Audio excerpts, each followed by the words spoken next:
What's going on, guys? Picsoleated here, back at it again with another video. Today we're going to be looking at and reviewing the entire Nike X Off-White collaboration. There are 10 pairs in this collaboration and we're going to talk about all of them. I have these Off-White Air Jordan 1s here as a placeholder. Just for all those still speculating, I'm going to tell you straight up, these are reps, and in the name of transparency, I'm going to let you know where they came from. Check the link in the description. I don't condone buying fakes per se, but just know I did this to bring content to you guys, so it's only fair for me to be upfront about it. All this I do for you guys, so keep that in mind. It's always about bringing content to you guys. Speaking of which, I'm thinking of just going through a bunch of fakes for a series, and only of pairs that I consider grails though, because I know they will all sell for unfairly high amounts of money, and some already are. No way I'm spending that kind of payola at the moment, but they are sneakers I hopefully plan to attain down the line, so eventually I can make an in-depth real versus fake comparison video too. Let me know what you guys think about that. Anyways, back to the topic at hand. Let's get into the Nike X Off-White collab. First up of the 10 sneakers from the collection is the Converse, the Chuck Taylor. I don't really know why I started on these, but what I can say for sure is this is definitely not the best sneaker in the collaboration. I haven't bought Chucks in a while, and this doesn't incite me to do it again. I do like the translucent blue out/midsole. As boring as vulcanized rubber is, I think the word is cool and sounds hard, so I don't knock them for putting that in quotations on the outsole. Aside from that, the cream color is cool, but I'm largely unfazed by this pair. Up next is the Nike React Hyperdunk. This is a very new model that was introduced in like the last 2 months. I actually wasn't moved by their reveal of this silhouette, but I actually really like the off-white version of them. It's just this cream color. Guys, let's just say Virgil really got on my good side by using a cream color palette for most of the shoes. I think the silhouette has some potential, although it just looks like the generic Nike basketball shoe for the most part, aside from the addition of the strap, which I think is really awesome. And supposedly these sneakers are Nike's response to boost cushioning. I definitely do want to try them on at some point to try the cushioning system. As you can see, the word quoted on the midsole is foam. So obviously it is not using the age-old Nike Air technology. Something to keep in mind. That all cream upper and deconstructed look with the addition of the strap is just a nice look to me. On to the next sneaker, it is the Nike Blazer. I'm not huge into Blazers, never have been really, but I will cave to being a slight hype beast in my judgment here. I like these because of the cream deconstructed look. The Nike embossed on the back heel looks really nice to me, and the big swoosh that overlays the mid panels onto the midsole. It's not much of a difference from typical Blazers, so this leads me to believe that I'm kind of falling for the off-white hype on these. Regardless, these are still lower on the list for me. I just wouldn't write these off right away. On to the next sneaker, we have the Air Force 1 Low. Honestly, I'm not going to spend too much time on this pair. I know the Air Force 1 is a classic and much loved Nike model, but I've never been a fan of the lows or most Air Force 1s in general. This iteration doesn't change my mind. I will say though, I would much rather see someone wear these with the off-white coloring, like the color, not the brand, as opposed to the commonly seen all-white Air Force 1s. On to the next sneaker, it's the Air Max 90. I think these are great. I'm liking the deconstructed look on them. The cream colorway on an Air Max was a little off-putting to me at first because I just wasn't used to it. I'm still not fully sold on it, but the use of the long unfinished tongue and translucent blue midsole is really calling my name. It's saying, Pix, you really need these. Don't fail yourself now. The black tape looking thing going across the midsection looks like it's there to hold the separate pieces of the sneaker in place. I think it's a really nice touch and adds to Virgil Abloh's theme of making the sneakers look like they're homemade and made of the raw unfinished materials. Definitely a cop for me. On to the next sneaker is the Air Max 97. I generally like Air Max 97s. I never seen one that I don't like, and that streak doesn't end here. The thing with 97s though is I don't find them polarizing. Pretty much once you have one pair, you're set.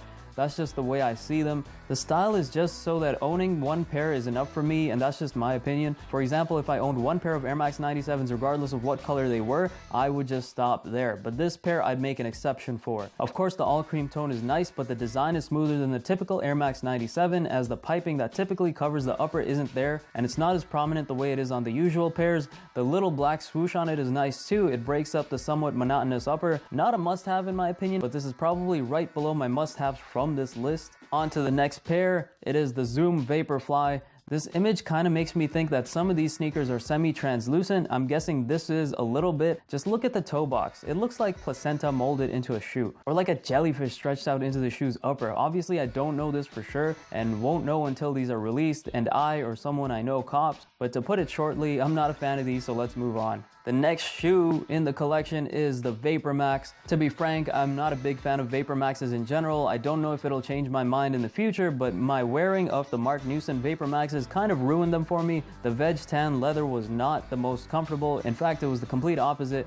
And just the feeling of the air bubble pods or whatever at the bottom was so unorthodox. I felt a little too up off the ground, and I'm pretty sure I awkwardly stepped onto a step at some point with them where the step landed in the middle of the two pods, and it just felt so odd. I do hear the pods get better over time, similar to a fine wine, as they say. I know, so original. With that being said though, I really like the deconstructed long tongue on this as well. It's also color blocked, which is something I always like. It's just something about a futuristic shoe with a classic style tongue seems appealing to me. The colorway is nice, and the off-white hits of the orange tab and the stitching around the swoosh really help the sneaker pop. The air in quotations on the side doesn't really make or break the shoe for me, but in this case it's probably placed on the most optimal part of the sneaker. If I was looking at the sneaker and deciding where to put it, I probably wouldn't put it anywhere else, so kudos to Virgil on that. If I do cop these, I'm definitely willing to give the Vapor Max a chance. On to the next sneaker, it is the Presto. I'm really undecided on these, and what I mean is I'm really undecided on how much I really like these, because to be honest, these are definitely in the top 3 of this collection for me. I'm not a huge fan of generic Prestos, but I always seem to like how they get reworked in collabs.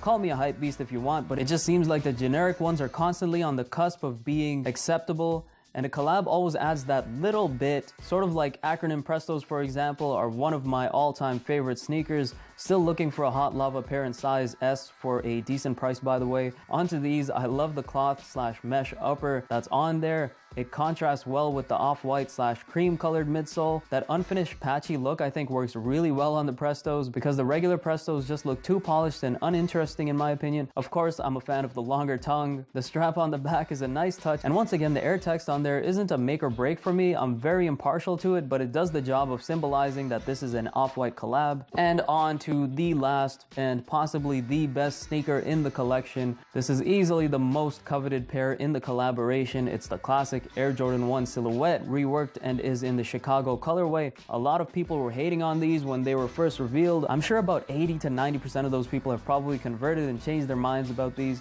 I like them from the jump. It surprised me how much hate these got at first. It's like Nike's been releasing colorway after colorway of Jordan 1s, basically overproducing the model to death. Finally, something that's actually creatively refreshing in a huge way comes around, and it got shat on. Well, the tables have turned now either way. There have been previous deconstructed iterations of the Jordan 1, but I think this is easily the most authentic, with the insulation or whatever that makes up the toe box and mid panel, and the rough edge unfinished foam rounding out the ankle wrap area of the shoe. The swoosh hanging on the outside without any real stitching aside from these two spots holding it up. The Jordan 1 is truly a timeless model, and with just all the additions on it, there's no way these aren't the best part of the collection. Like, look at these flaps out here, this tongue, the deconstructed tongue, the extra laces. Overall, I think this collection is pretty half and half for me, really. There are some models I really like the Jordan 1, the Presto, the Air Max 90, the Air Max 97. I think the Jordan 1 and Presto are amazing. The Air Maxes are awesome as well. On the other hand, there are some that are easy passes, like the Chucks and the Vaporfly, etc.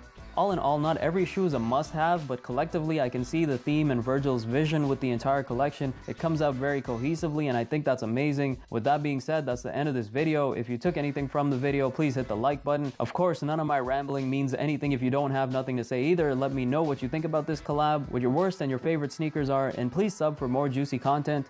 Catch you later. Pixelated out.